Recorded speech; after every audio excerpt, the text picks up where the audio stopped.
Thank you, Leader Jeffries.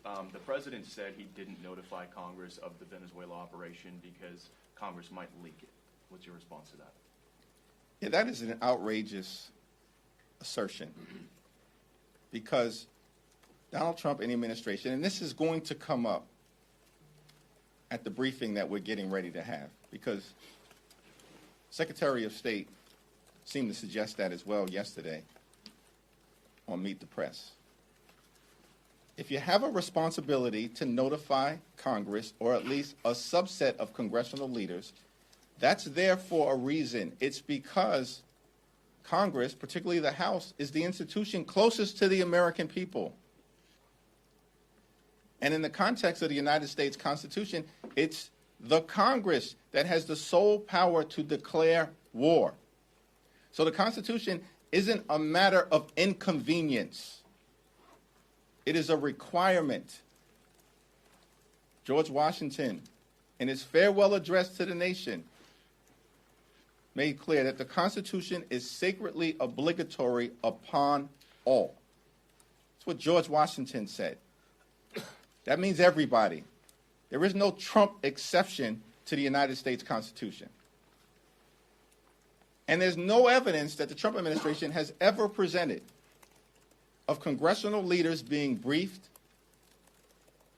in a classified setting and that information then being leaked in a way that undermined America's national security interests. The question that we're dealing with right now is, how was this military action taken by the Trump administration going to advance the national security interests of the American people?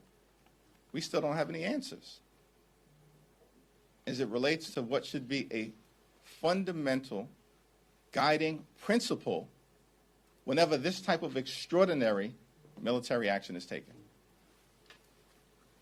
Congressman Pat Ryan, and some other members of your party have insinuated that the Trump administration, Secretary of State Rubio, lied to Congress in December about the administration's war aims in the last all-member briefing. Do you believe that the administration has lied?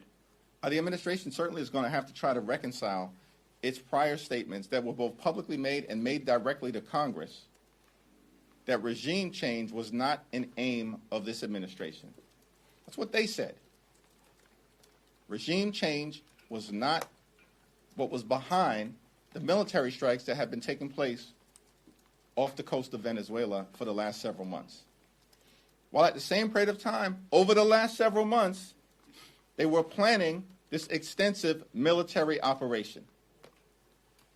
And so, it's a very reasonable question that needs to be asked. Did the administration lie to the United States Congress by saying that regime change was not a goal, while at the same time they were preparing to go get Maduro and execute regime change?